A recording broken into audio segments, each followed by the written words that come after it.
your power and your grace. Da, da, da, da, da. Your power and grace. I would make it to the end if I can just see your face.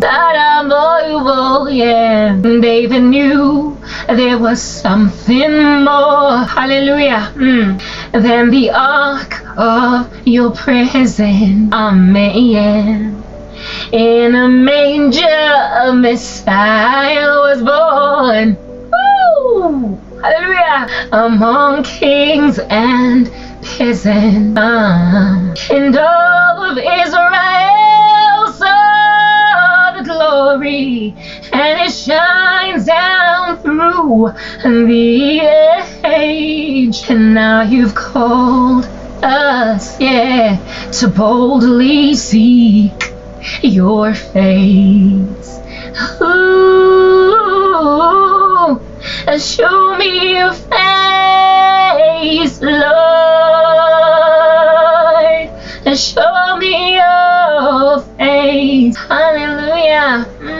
And then gird up my legs, that I might stand in this holy place. Ooh, show me your face, Lord. Your power and your grace, your power and your grace. I will make it to the end if I can just see your face. Say it again with me. I will make it to the end, if I could just see your face. I mean, listen, that's why I'm gonna make it. Though people are out there trying to kill us, sister, I'm gonna make it. Because God is gonna keep showing me his face until mine shines. He's gonna keep showing me his face until mine shines. He's gonna keep showing me his face until my face beams like some bright lights in traffic, causing everybody to struggle to see in the road. Show me your face and light up my life. If I could just see your amazing face. He's gonna burn me bright like a torch. He's gonna shine me all the way up. He is gonna be able to commit your ways to the Lord, and he will do this. He will make your righteousness shine like the dawn, and the justice of your cause like the noonday sun. Okay? Show me your face, Lord, until the justice of my vindication shines like the noonday sun, and light up my face, that demons will see that I'm your holy saint. Ooh, show me your face, Lord, till my righteousness shines like the dawn, and so everyone will know that I'm coming in your holy name. Ooh, and show me your face, Lord, until I'm on Mount Zion and never shaken, but endures forever. Ooh, and light up my cheeks until everybody will have to move away from your servants.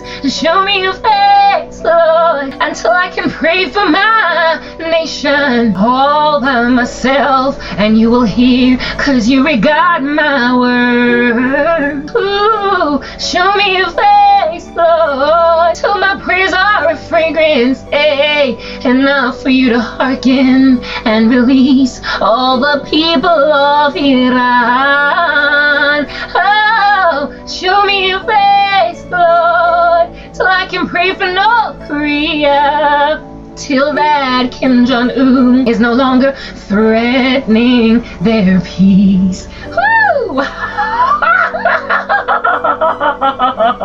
Imagine North Korea coming free. Yes.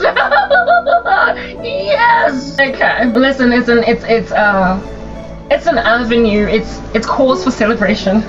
Yes. Imagine if North Korea came free. Like what? Why? Yo, I'd visit. You know, the passport, the credit, and everything, and take all the photos in Pyongyang and in the provinces, because now they've got electricity everywhere. Show me your face, Lord. I mean, the world is under such a spell that that North Korean regime should not still be standing. Countries like North Korea in the 80s, 70s, 60s, 50s, 20s would not have stood for so long. Listen, the world is crazy. The Kim Jong-un regime in North Korea is so oppressive to people that it, as a country, should not be able. What it is today is weird. Amidst all these Western democracies, the fact that there's not more concern, like what is happening to the people over there on the ground? There are princes over our countries that are leaving people out in a limb for much too long. Listen, much too long. Sure, Kim Jong-un is just one man, yo. China is a superpower, we get it, but it's got its own problems to fight. It's got its own Taiwan to try and control, to try and usurp and take and coup. We know what happens with nations when they've got their own thing to focus on. They won't invest all of their might and their resources and their splendor in trying to help a foreign country out. So if enough nations co-aligned to deal with the North Korean crisis, it would be dealt with. Kim Jong-un is unacceptable, more even than Xi Jinping ever can be. Like, what the heck? Why are these people living like that? This guy is like a 12-year-old running a country that's got like a power hunger. It's unacceptable how people in North Korea are living. It's unacceptable that they don't have internet. It's unacceptable that they don't have cars. It's unacceptable that they don't have infrastructure. It's unacceptable that they don't have Wi-Fi, internet. It's unacceptable that they can't just leave their country. Listen, if I want me not to go to the Home Affairs and get a passport and then travel to Bangladesh, I can, because my country has those kinds of freedoms. And so far as I honor nation laws and I get their visas and whatnot, and I'm not there to do crimes, countries will be happy to receive me as a tourist. In North Korea, there are careful checks on tourists coming in. They can indeed go back to their countries, but North Koreans themselves can't just go. They can't just leave. They can't just go on holiday to Tibet and not come back and decide, okay, I'm staying here. They've got to defect. Like, if your country needs defection, if it needs smooth criminality, if people in your country must be smooth criminals in order for them to escape you, you are an unreasonable nation in 2026 to still be in existence. It don't make no kind of sense. So it says that our global citizenship is dull, yo. That is something Robert saying in people across the world. Enough to like, listen, even Afghanis can travel across the world without too much tight restrictions from the Taliban. Even the Iranians can travel easily. Leave Iran, insofar as you can get a passport, a visa, and enough money to travel to another country, you can leave Iran. North Korea, you guys, I'm sold.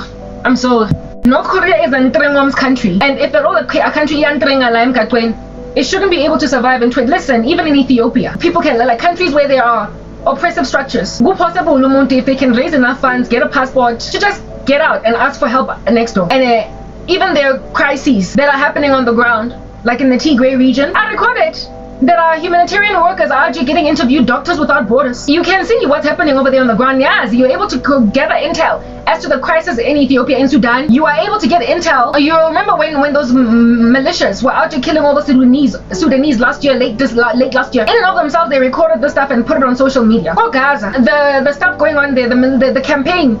Yeah, Hamas and the campaign, Israel. Recorded enough for people to actually be hooking up fake footage of PR and basically sick babies that aren't actually sick because of starvation or genocide or whatever it is that apparently Israel is doing. And also Gazans themselves. Well, I mean, you see, when a country is crazy, but people have appropriately responded to the Gaza thing. Why? Because of the fact that if it has to do with Israel, you will give it all of your attention. You'll give it all of your Wi-Fi power. So they were focused on giving Israel a bad name, and that's why there was so much footage, coverage of what's happening in Gaza, except not the real truth was being covered. You will remember how Hamas, during the campaign over there by Israel, was literally trying to block Palestinians from moving from one place to the next as a result of Israel's warnings, so they could maximize the impact of human casualties on the ground, so as to make Israel look like they're actually just bombing Gazian babies, actually bombing Gazian women, actually bombing Gazian youth. Ingati, Israel just indiscriminately. But you know that Israel is the most humane force on earth, enough for them to not only feed the people, the civilians in the war zone that they're out campaigning against, but they also let them know in advance what their tactic, their military strategy is, before they shoot at a place, before they land a missile at a place. Angela, flee from this place, you've got this much time. And then they go in and they strike. And Hamas was the one that was out here preventing the Palestinians from moving from one place to the next, so they could indeed increase the number of casualties on the ground when Israel finally does strike. That lackluster, gnarly, monstrous Hamas that don't care for its own people, of course, then functioned like a North Korean border fence with lots of policing and barbed wire and shots out here landing in the bodies of 8-year-olds trying to jump a fence. Yeah, in North Korea, sorry, in Gaza, we had that North Korean issue for a season during the war between Israel and Hamas. We indeed had that as a thing going on. But before Hamas out here rammed into the kibbutz and the music festival like an unruly driver into a whole bunch drinking and driving of kids walking back from school. When Hamas rammed into the kibbutz and the music festival that way, before they did that, people in Gaza could travel freely, go to America, go even to Israel. They were even able to just go hop over next door.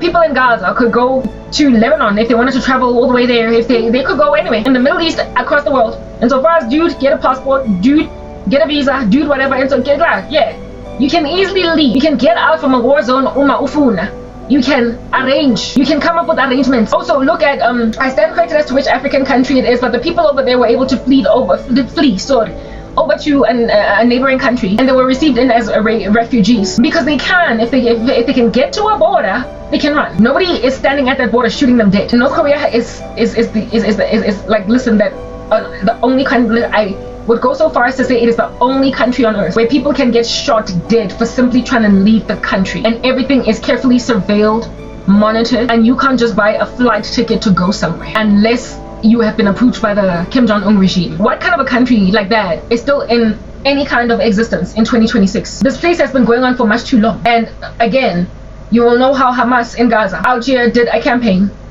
to kill their own people as a show of strength. This is what happens to defectors. This is what happens to bad girls and bad boys in Gaza.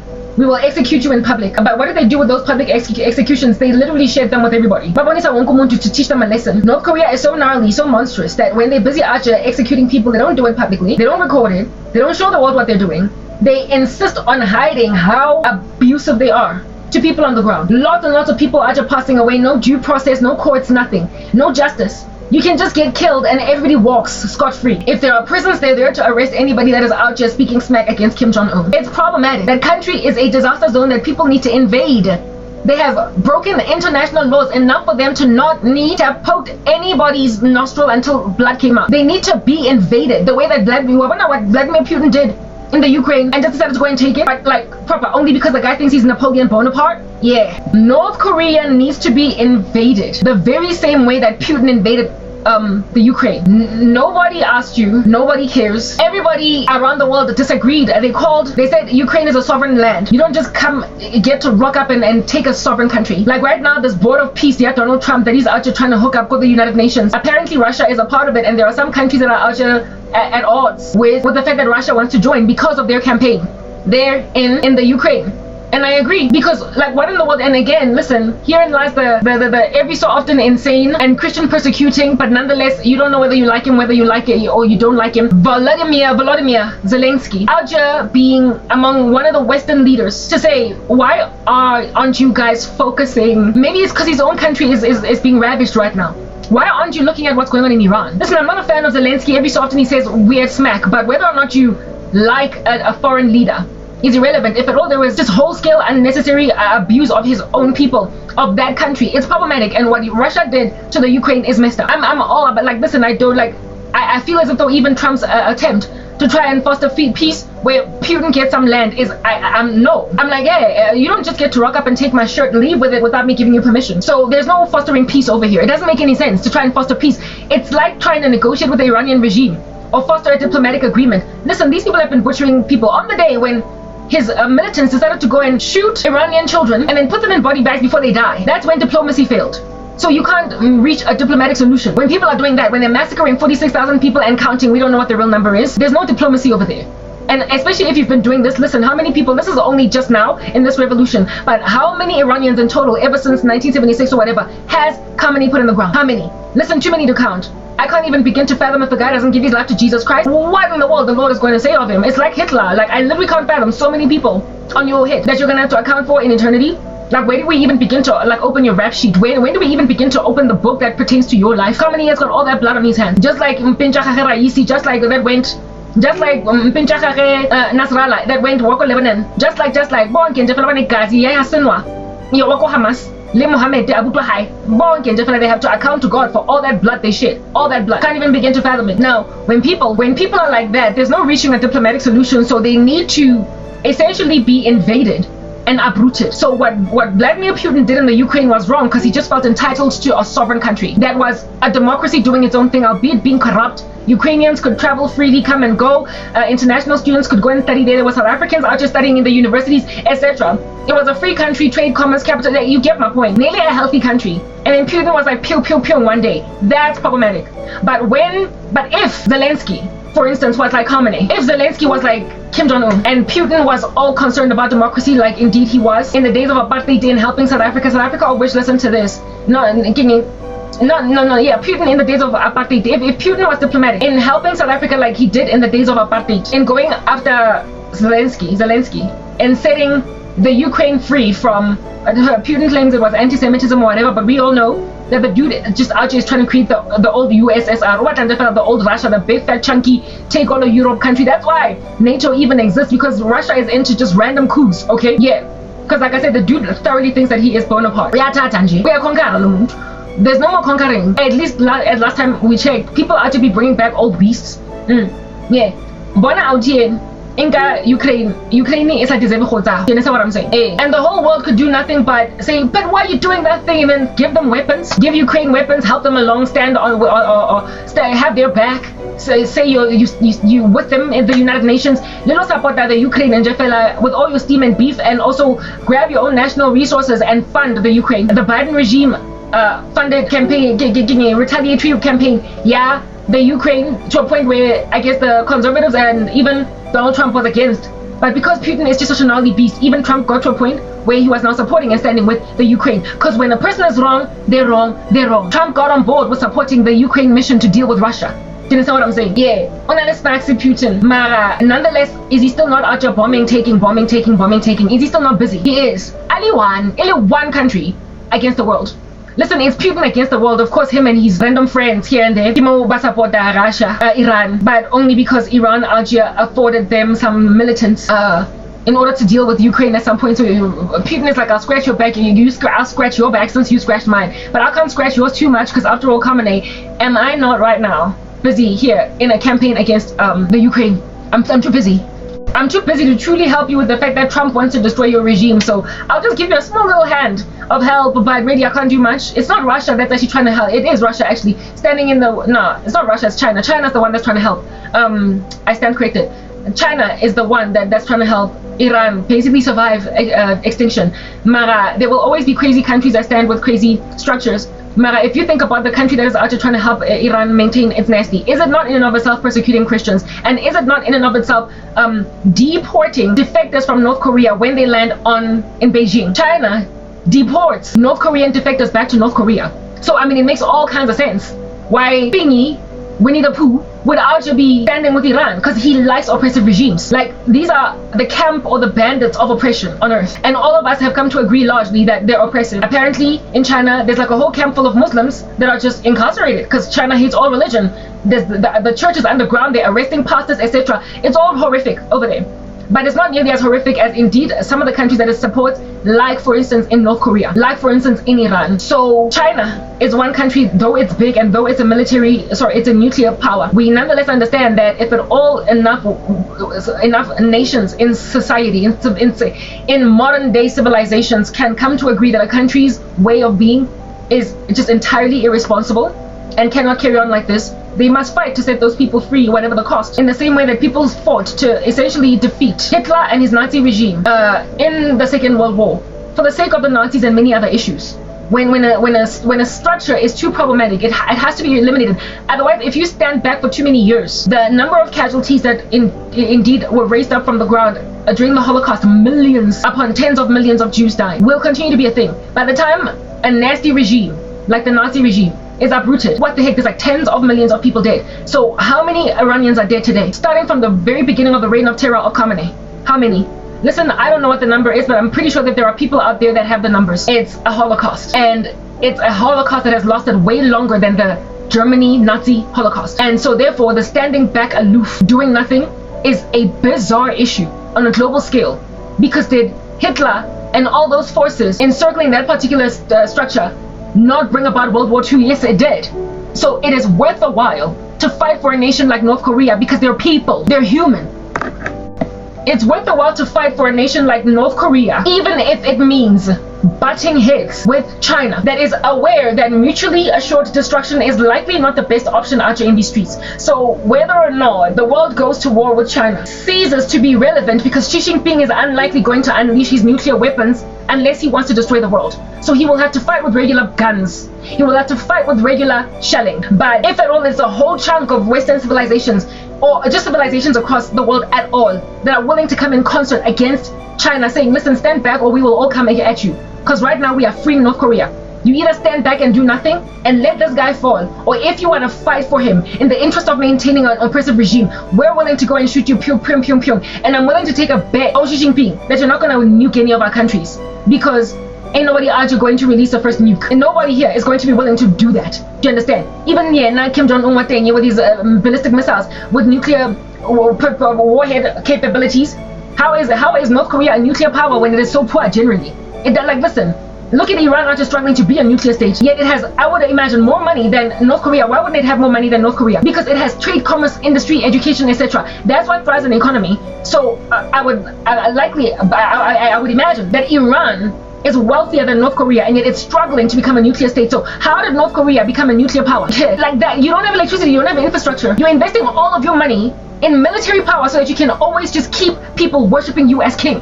You are a despot and a monarch that must be brought low. And nations across the world have to essentially all come at North Korea and tell China, if you decide to intervene, we're going to fight you too. Because the people over there can't live like this. People in North Korea cannot live like this. But the powers are not coming to set people free from Holocaust in 2026.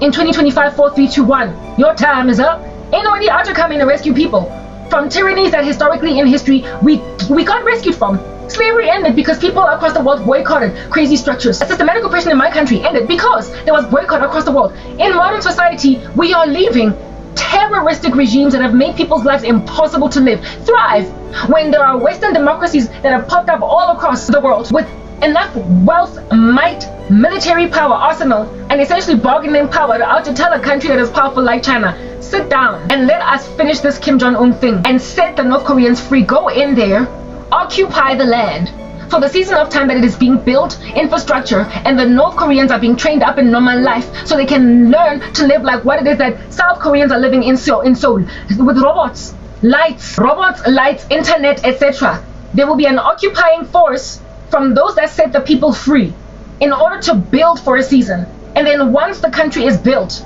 hand over the nation to a democratically elected president and endure Kim Jong-un through a tribunal, whatever he must go through, or just kill him if at all he won't back down or whatever. But the structure has to be uprooted. Listen, it has to absolutely be uprooted, but there is not sufficient care on earth for the North Korean church. I don't even know how the gospel got into North Korea. I'd have to look up my history over there. But that place is just such a pariah. And you can't even take photos in places. You are surveilled everywhere you go. That's why, if at all North Koreans are punished, that are wealthy, that are part of the elite, and then they're taken to the provinces, that's why they die. Because the life in the provinces is just so backward. It's like, listen, there's nothing going on over there. Enough for them to pass away, unable to do anything else. Like, listen, you know, when a person falls from wealth, when a person loses money, and then it's like they're poor, when before they used to live in Santon. I know you can still grind the cars, you can still, make connections here and there. You're nabantu uzame gym, things though you are a whole tender from you can still try to see if you can, push a passion. Having been made to fall from a haughty, dizzy height, having been made to fall from a dizzy height as an elite in South Africa. I know you can make ends meet also because I call Wi-Fi and the like I said, do you understand? Norma is not exactly contracts to build townhouses like I used to. Now I will build Mayo. At least I can push a passion and I can still hang out nabantu that speak the same language as me. The life I come from, though they do not experience it because they are interconnected enough with citizens in the land, all of it, to know that elites and the wealthy live a certain way, enough for me to be able to relate now. He can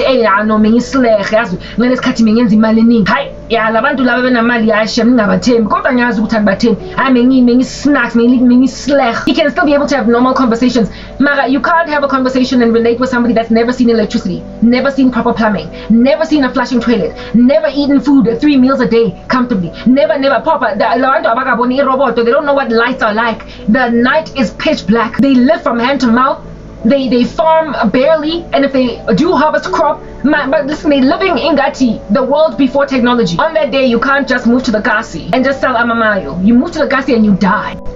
You move to the Gasi and you die because in the Gasi, your country has seen it fit to make sure that life for the burbs where you were a tender branyo versus Ekasi is like day and night, bruh. Day and night. Most countries can't say that because we're too interconnected. Domestic workers out here be working in Lani houses and their sons and daughters go to multiracial schools, even though mom is poor. Too interconnected for the world to be unable to speak altogether. Whereas in North Korea, no such thing exists. And a country like that is entirely irrational to still exist on Earth while there are all these nuclear powers, all these like military powers on Earth that claim to be concerned for the humanitarian crises across the world. North Korea is worse than Ethiopia, than any country in Africa. It's worse than Afghanistan. Listen, it is worse than any nation going through too much crap. And yet, there's no intention to take it by force. We understand if you get provoked, you get to retaliate. And Kim Jong-un is always provoking somebody. Mara, nations across the world do best to co-ally and warn the friends of North Korea.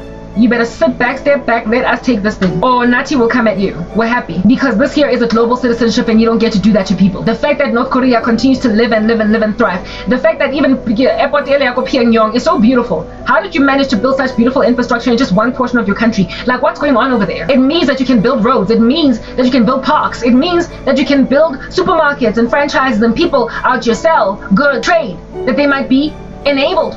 But you see, the thing about a despot is that obatla who control batho ka communism, obatla who control batho ka digrante, obatla who control batho ka welfare. In order to ascertain that people are in a bunch, he has to be the one feeding them. So Kim Jong-un literally cannot afford for farming to thrive in North Korea. He cannot afford for any industry to raise up from the ground, for people to actually work by the sweat of their brow and actually realize the fruit of their labor. We all know how the Asians, Chinese, Korean, etc. You know how smart they are and how industrious they can be. So it's not like the nation has not the wits to actually create trade and industry. It's that they're being blocked. It's that there's too much surveillance making sure that you don't have enough power to out here riot and revolutionize against me. Essentially, the thing that Ayatollah Khamenei is now presently facing, where it is that people have enough information, understanding, training, education to go on the street and riot. That is the avoidance of the North Korean regime. He is keeping people in a bunch by keeping them poor, keeping them hungry, keeping them emaciated and weak in the body physically, as in no energy to actually run, and also ascertaining, you know how in Iran they don't have a right to weapons, to bear arms? In Iran, they don't have weapons, a right to bear arms, and so because of that lack of human rights over there, of course, like why would Khamenei ascertain that Iranians don't have weapons? Because whereas we rubbish snacks, a hard-nosed despot essentially would look with grand respect and look up to essentially role model Kim Jong-un, because you have succeeded to maintain a despotic regime where people don't even fight too much because you've made them weak from malnutrition. He refuses for the thriving of industry except for within a certain hub in his country. Only those that he can closely monitor, closely control, thrive. That country is unsustainable. In its present state, it's unsustainable. And yet look at it be a going concern. Nations across this world should ally against North Korea and just take it. There be a globally agreed pact to occupy North Korea, because there will always be moles, there will always be crazy people that will always stay loyal to a despot. So it must be occupied for a season, surveilled by Western democracies or any other democracies as an co-allied, not just one country, so as to eliminate the threat of more despots coming on board, to basically facilitate over 10 or 15 years, maybe even 20, the building of schools, the building of education, the building of infrastructure, the building of this and that, until North Korean citizens are fat, plump, chubby, kids are running in parks, playing, people have freedoms, the church is able to build churches, get out from underground, and then one day hand the baton over to a president over there, leadership over there that is North Korean, and then the Americans get out, or they can stay as citizens, because once you stay in a country for 20 years, you can stick around. But Americans get out, the Brits get out, the Canadians get out, the whatever get out, and let them then have their culture thrive and grow. After Kim Jong-un is either in prison, dead, or just handled somehow in exile, they all go to Moscow. Let them go to Russia. Let them go to Russia and hang out with Bashir al-Assad and maybe even Khamenei. But that one, I believe, is going to die in Iran. go Russia, and then Vladimir Putin will realize, listen, you allied all wrong. But anyway, whatever. All the despots of this crazy world are just being left, and it doesn't make sense. Just based on history and how it is that we've been as a human race, we've not left this level of tyranny to just thrive, and yet now we are letting it thrive, evidencing that there is just like a satanic, monstrous oppression on earth. And why would a despot like North Korea even continue to thrive? It only thrives because the devil is doing no other thing unlike what God is doing. You know how God is gathering for himself a people for his own possession, while the devil is trying to get as many people as possible to go to hell, rather. So the opposite, the very antithesis of God. So if the devil can pop up regimes like Iran and like North Korea, he will prevent the gospel even from, never mind infiltrating that land, but staying. He will severely persecute it. He needs a communist leader. He needs Xi Jinping. He needs Kim Jong-un. He needs Khamenei. And now it appears Cyril Ramaphosa. He needs crazy, despotic leaders. Do you understand what I'm saying? To make sure that even if there should be a sprout of Christianity in a country, it's not going to flourish into a whole chunky vineyard. Far be it from him. So he makes entire nations unsuccessful in proliferating the gospel. And listen to this. It is written in Matthew 24 that the gospel of the kingdom of the Lord Jesus Christ will be preached to all the nations of the world. And then the end will come. The devil is always just trying to counteract God's thing that he's doing. So of course he will be happy to maintain a country like North Korea. But a country like North Korea is overcome by other countries that are better off saying, I'm sorry, but no. However, countries are not saying, however, I'm sorry, but no. Why? You're under a prince, okay? It's giving Beelzebub Satan. It's giving prince of the power of the air. It's giving, listen, you're evil, you're malevolent, and you're beastly. It is no wonder nobody is appropriately reacting right now. Listen, it's over. So the burden that I have for North Korea is in the fact that what kind of a country is this? And I spoke about that in my last video. If at all you won't target North Korea as a global citizenship, but you are targeting Christians on YouTube in Canada, you are targeting X for freedom of speech and Gab, like I said in my last video. Lippy easy when North Koreans don't even know what a light bulb looks like. Targeting Christians on Instagram, misinformation is not about giving state secrets about a nuke about to land from Russia to America. So one can understand why we need to shut that guy up. Mara, it's about just an opinion on whether or not somebody identifies as a woman or a man, and then you go to prison for essentially voicing your opinion or religious talk or whether or not abortions are okay. That's why a person is going to jail, or whether or not like you are arresting people for praying outside an abortion clinic. If you will target people for praying outside of an abortion clinic, very well, you are targeting all the wrong people, because who you need to target is Kim Jong-un and Khamenei as a global citizenship to indeed give people freedom. If you will not target the right people in order that they might be moved out the way, for the sake of giving global restoration of a happy life to citizens on earth, fine. Okay, like listen, okay, it's giving a rot. Heaven will raise up people on the ground that are tapping into the God of the universe, that will target Kim Jong-un, and they will target Khamenei. And Xi Jinping, you're on thin ice, seeing as you out your banned Winnie the Pooh from anything Chinese, because they dissed you when I every so often call Cyril Ramaphosa Fat Albert, but I'm not going to jail for that. Hey, hey, hey, you Fat Albert. Na na na, yamrata. Yeah, he looks like Fat Albert, and when he's chatting with Xi Jinping, it's like Fat Albert and Winnie the Pooh in one sitting in one cartoon. Yeah, Cyril Ramaphosa is not gonna rock up here and arrest me because I compared him to Fat Albert. So 052 for banning a cartoon in your country, putting Muslims in concentration camps, putting the church underground, and trying to rewrite our Bible. 052. Listen, 052. But we will leave you for now because the Chinese are able to have independent lives and work and study and essentially be happy, albeit living under this crazy guy. And insofar as they're largely secular, they're fine. And seeing as the road is narrow that leads to life, that few there be that find that in any given nation at any given time there will always be a few truly saved people. Insofar as there is a secular, listen, China's not really a democracy, that guy's a dictator, but insofar as there is some kind of a secular ability to live, we can put them down there in a country of concern. Mara, what is with you burning down crosses, bringing down churches from the tops of bringing down crosses from the tops of cathedrals and churches? 052 Kim Jong-un, not Kim Jong-un, Mara Xi Jinping, Winnie the Pooh. 052 Mara Kim Jong-un, not Kim Jong-un, yeah, Kim Jong-un is not 52. The dude is a slap bang on the 12th hour. He's arrived at entirely unacceptable. Kim Jong-un 052. The Taliban in Afghanistan is 32. Ayatollah Khamenei is 12. Kim Jong-un is there at the top. We are fine. Why are countries just leaving him do what he's doing? Sometimes he's even able to get out of his country and travel to foreign lands. Why doesn't he get arrested when he's on foreign soil? The guy's an international smooth criminal. Woo! Kim Jong-un, oh, he's giving Michael Jackson. Again, that's cinnamon. I need cinnamon. I told you guys I love cinnamon so much that I can't deal. So my coffee has lots of it, and cinnamon sticks to the surface of things, and I have to lick it like an Oreo after you twist it. But I don't dunk it anywhere. I just lick it. Okay, my phone is sitting on 11%. Eric charger because I still have some music to sing, and that one is on 100%, so I'll be fine. Okay, we're done licking the cup. Kim Jong-un is entirely unacceptable. There are people who are saying the same thing, but not nearly enough. But if at all the world won't target him, like practicing to shoot a ranch, if at all the world will not target Kim Jong-un, then God will target him. And if God has targeted someone, can't nobody untarget him. If God be for us, can't nobody be against us. Once the Lord has said, I have come against you, King of Tyre. Gotta love the book of Ezekiel. Once the Lord has said of you, I'm coming against you, O King of Tyre, and compares you to Satan. Once the Lord has said, book of Ezekiel, I was watching this story, Ibuka, that is Ezekiel. Once the Lord has said of the king of Egypt, of Tyre, of Pharaoh, once the Lord has said,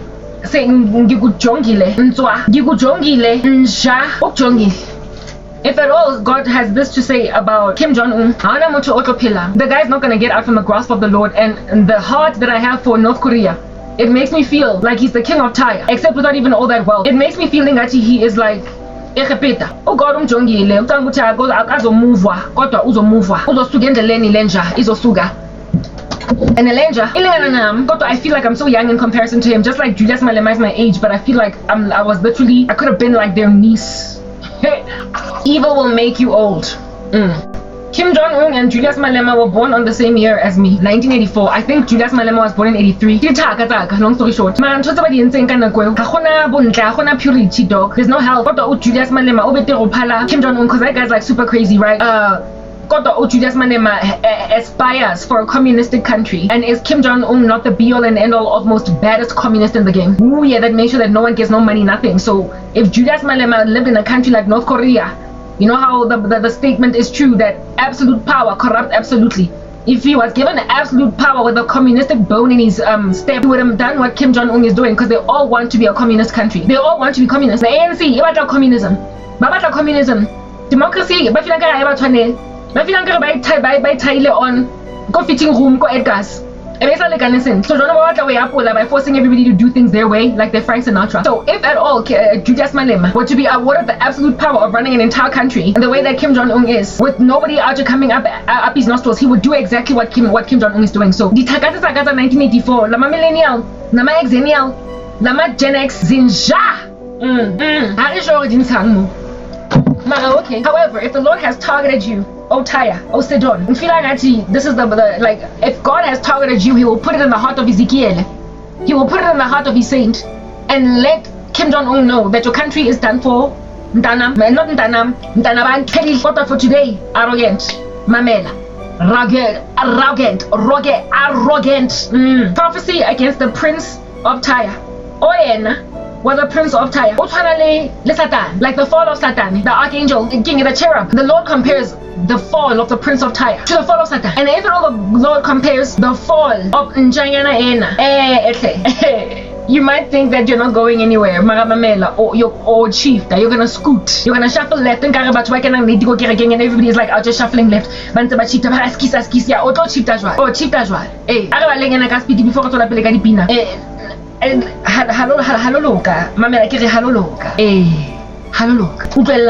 The word of the Lord came to me, son of man, say to the prince of Tyre, thus saith the Lord God. Like he thinks he's just going to keep turning and turning until somebody puts a nail in it. Oh, look at you go. Because your heart is proud and you have said, I am a god. You know how Kim Jong-un wants people to kiss that big fat chunky statue of him and the patriarchy before him, the unholy trinity in North Korea.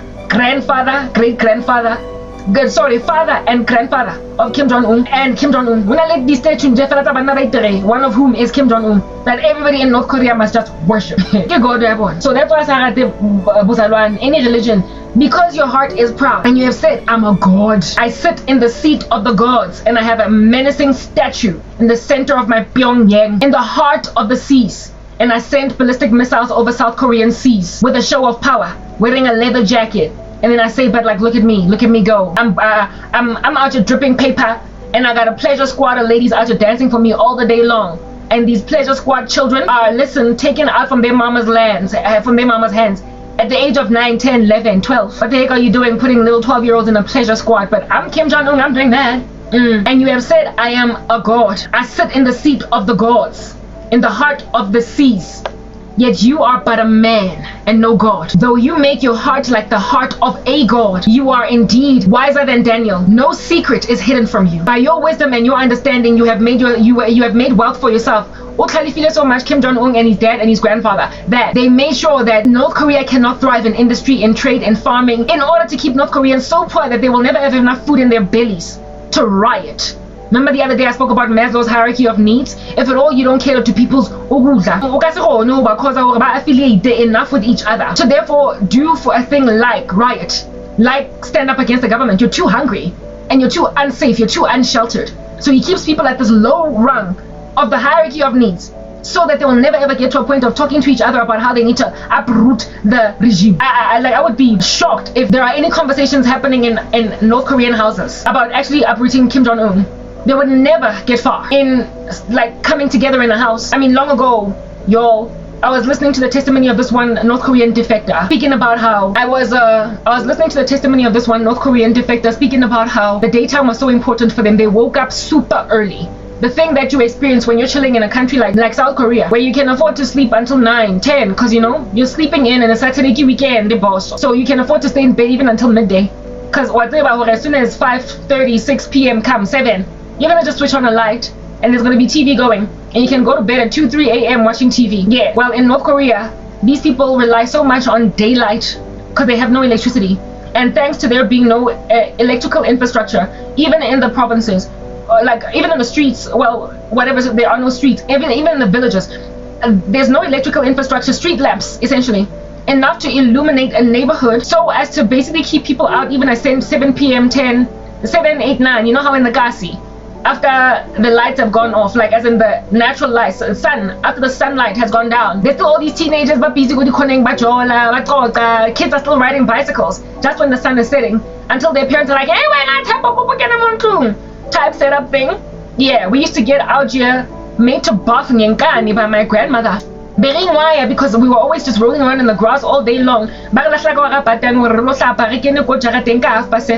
Be ba re chika ba re trapela taba re ke ne ko ntlong late and another bana to khona jwang dlala kom banana until 7:30. It's because even when the sun is down, if at all there is electrical infrastructure in your neighborhoods and also illuminating houses, illuminating the inside of houses out here, piercing into the outside. Kids can out here still play in the shadowy darkness because there's enough light on the streets until their parents are like, you better come back home lerato ke la montlu ba le trape ba le hlapise ka nkane le be lingwaye as you're bathing because you got bitten by stuff in the grass. Yeah.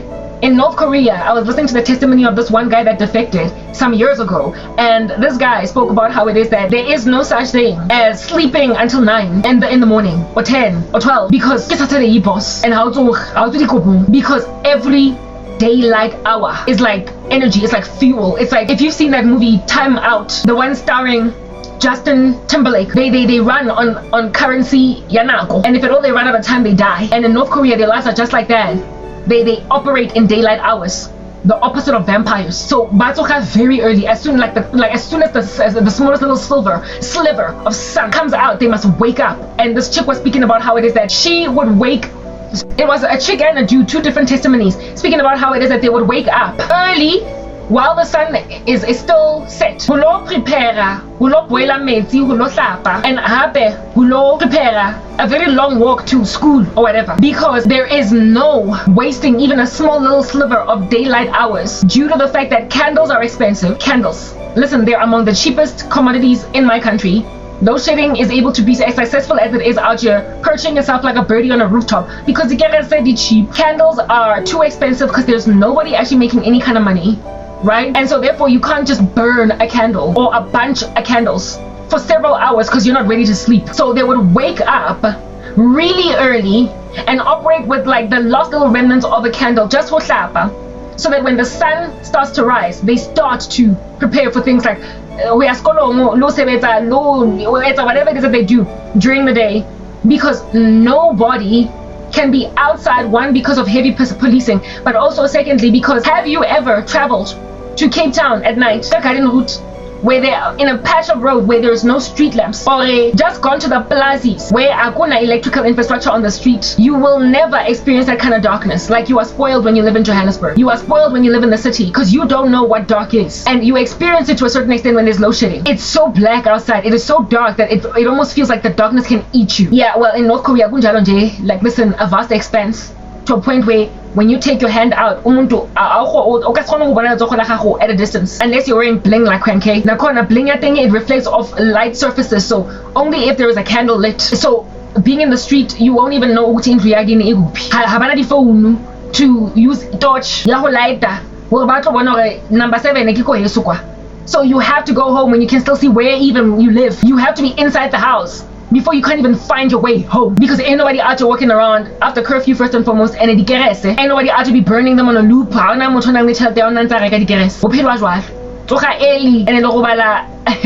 Couple 6, 7, like, I was so shocked. This chick was speaking about how it is that Kasama they would sleep maybe couple 7, Maraka winter they would sleep couple 6. So because Batu have a couple 4, couple 3, and Litengi they use limited fire, limited. Because even that is expensive. Yeah, that's North Korea for you. That is North Korea for you. And when you live in a village where if you opened a window at night, it's like there's no one else. It's like there's no house in that whole neighborhood except yours. When you feel like you're in a deserted island, when you look outside at night, even though your next door neighbor is just 5 steps away, Mara, you can't see that fence, you know you're living in a dystopian nightmare. It's more illuminated in the plazas than all of North Korea in the provinces is illuminated. It is no wonder, therefore, that this one woman who defected and whose parents were, as a result of her defection, deported out, essentially carried out of Pyongyang, lived in the provinces. Would you not die when you're used to living in the provinces, not provinces, but in Pyongyang? Would you not die when you come from electricity, you come from sleeping until 9 today because it's weekend, and then you go to the provinces where everybody gotta be up at 4 in the morning, no matter the day, and everybody gotta be sleeping by 6 in the afternoon, in the evening, because that's when the sun starts to set to a point where it's like, listen, there is nothing visible in the streets anymore. Kunjalo in North Korea. Why has nobody done anything about that country? So if at all you won't target North Korea, then understand God will target it. Because while other societies are out here progressing in civilizations, why aren't you progressing? Why are you happy when I gave innovation to the human race? Why are you happy to conceal my people from the advancements of technology? They're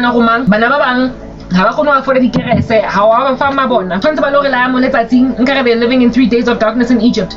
They're not judged as I judged Egypt, and yet you have judged them with 3 days of darkness, with a lifetime of darkness. Hade, Ungi, you're like the king of Tyre, because your heart is proud and you have said, I am a god. I sit in the seat of the gods, in the heart of seas.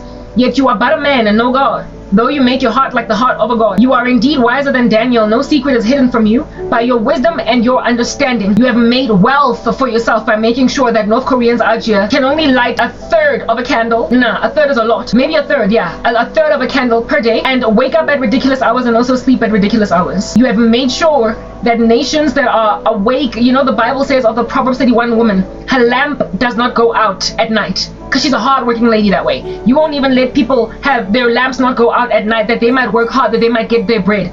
I told people to work by the sweat of their brow, and you have said to North Koreans,